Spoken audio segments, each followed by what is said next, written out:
when I started my business, I didn't know anything, and I hemorrhaged money for 8 months and made nothing.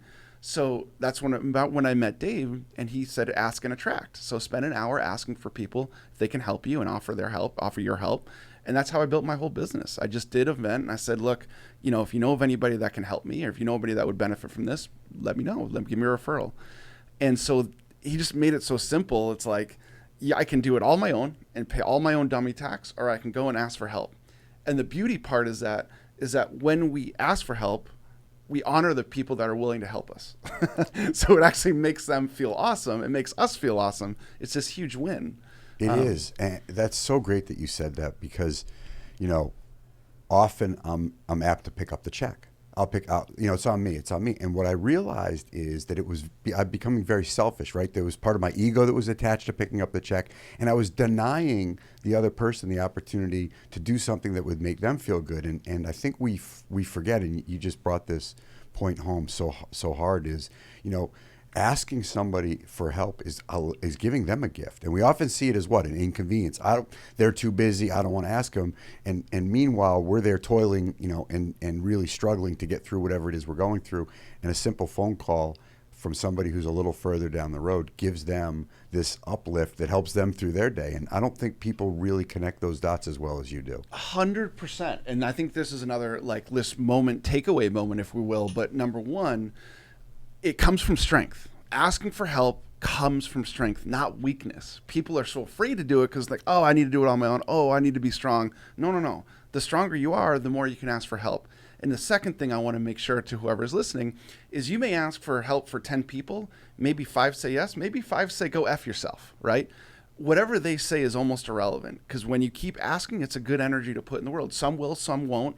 But keep going and keep asking, because I think when people finally build up enough courage to ask for help, and then for whatever reason somebody says no or they say yes and then don't, keep going, keep asking, because somebody will help you and you get to honor them by allowing them to help you. That's how I felt when I helped this woman completely indirectly. It was literally, I quit a very comfortable job to make nothing for 8 months and hemorrhage money. That's how good of a feeling it was, and it changed it altered the trajectory of my life. So when people are facing those moments and they're trying something new, they're taking that risk. And I think many people who are stuck, that listen to this and have something they need to overcome, whether it's a financial setback, a relationship setback, a drug, an alcohol problem, a medical diagnosis, a family death. There's lots of things people are struggling with, just the pressures of everyday life today. What's the narrative that you tell yourself when it comes to having the courage to ask for help and finding the courage gene instead of the inconvenience gene? Sure. And I would say, look, we can live in a couple different worlds. The world I want to live in is potential and possibility. I want to maximize potential, and who knows what's possible out there. And when we ask for help, that's the world that we get to live in, because we can maximize our potential, and who knows what can help. When people help us, it can go off in so many different arenas, and it's exciting to live in that space. So instead of thinking, oh, what if this person doesn't help me? I like to play the what if game. We play the what if game in what if it doesn't work out? What if I get hurt? What if this happens? What if the negative happens? Well, what if the awesome stuff happens? What if it actually works out? What if I get somebody in my network that can alter my life? And what if through they helping me, now what if I can help somebody else and change the trajectory of their life? Because that's the best feeling on the planet. So what if in that potential and possibility, start having your brain go in there, what if that happens? That would be awesome. What if this person can really help me, and because they help me, I can help somebody else? What if that happens? And I think when our brain starts going there, it can't be grateful and fearful at the same time. So we choose every single second of every single day. So it's almost like preparing yourself to go and ask for help, and then win, lose, or draw, whatever happens, keep doing that, because the potential and the possibility is endless. And it's really changed the trajectory of your life. And you've started to, I think that expectancy theory says what we focus on expands. And so as you build that ask for help muscle, you become less fearful, and it's allowed you to put some amazing people in your life. So talk a little bit about how you went from, just kind of starting and getting off the ground in your new business and starting to ask for help to then surrounding yourself with that next level of people, because it's pretty amazing. And I think I like how you called it a muscle, because it's a skill set. Asking for help is a skill set. It takes freaking practice. And it also allows you to be vulnerable, which I think that is kind of, we've heard this before, but it's kind of the new leadership. Nobody wants to follow somebody who's never had a challenge or an instance in their life where they felt vulnerable. I think vulnerability is great to be able to share, especially from the masculine energy. But so I think asking for help and then offering help, that's, to answer your question, that's where I started to, when I would ask for help, maybe some people could, maybe some people couldn't, but then said, hey man, can I do anything for you? Now, I also learned from Tom, who's a dear mentor and friend, I stopped asking what I could do for you, and I started finding that out through my own research. So that was one of the things that I have a keynote now called Give to Give, Not Give to Get. And people still ask me all the time, why do you do all these things for other people when there's no return? Number one, there is a return. There's many more returns than just monetary. But Tom brought this up many times. In my arena with him, he said, I got so good he couldn't ignore me. And all I did was I was able enough to go to his house, and somebody invited me to his house to watch Impact Theory. I would just bring their staff books. I would bring them pizza on 2-day shoots. I would just help their staff. And in that, he was like, I have to acknowledge what this guy's doing because he's looking after all the people that look after me.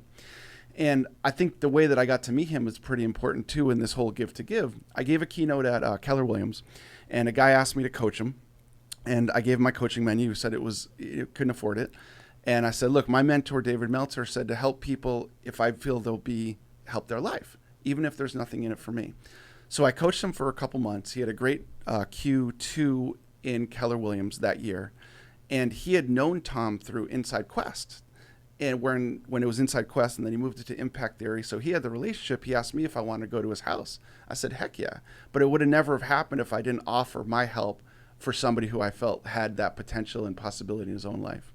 Yeah, good begets good, right? I mean, at the end of the day, if we're trying to just be the best version of ourselves and see how we can be of service to somebody else, we don't know what's going to happen. But I know this: if I spend my days in scarcity, if I spend and I spent a lot of days in scarcity. I mean, you're talking about somebody who spent a lot of days chewing a lot of Vicodin and drinking a lot of alcohol, doing bad and getting bad and hurting people. I know what that feels like, and I know no good really ever came of it. Not for me, not for my family, not for the people I said I cared about. However, the past is not predictive, and just because something happened doesn't mean what happens next can't be different. So when I changed, and I changed the way I behaved, and I started to behave the way I should behave, the trajectory of my life changed greatly. And so, unintended consequences, I think, are what you're talking about, of just trying to be of service. And I like the humility, and maybe you could talk a little bit about that principle and how it served you, because you didn't go in to serve Tom. You didn't go in to bring him something cool. You went in to help the people that are helping him, which is, in my estimation, an act of humility to say, I don't need to put myself in his place. I can put myself in their place and just try to be of service. Yeah, and I think and it serves too, because I asked them, what can I do, for Tom, but without asking Tom directly. And who doesn't like pizza? So I would bring them some pizza, and they were all super appreciative. And I think that's another takeaway moment. It's the little things, man. It's the little things. And I have this one thing in terms of humility. Every once a month I'll do a random act of kindness, and I try to do it where they don't know it's me. And some of the and I'll try to film it too. So, like, for example, when I would travel a lot, and I'd be in the South, I love Waffle House, right? Yeah, Judge for me when sure. you're perfect. I love Waffle House. Are you kidding me? Where else can you get a full breakfast of really, really delicious food for like $4.99? Right. I was just there in October. Yeah, let's go. So some of those times where I've actually bought somebody without them knowing a $6 meal, I go up, I say, I'll pay for the meal. When they come, let them know it's paid for. They like freak out, and it's $6.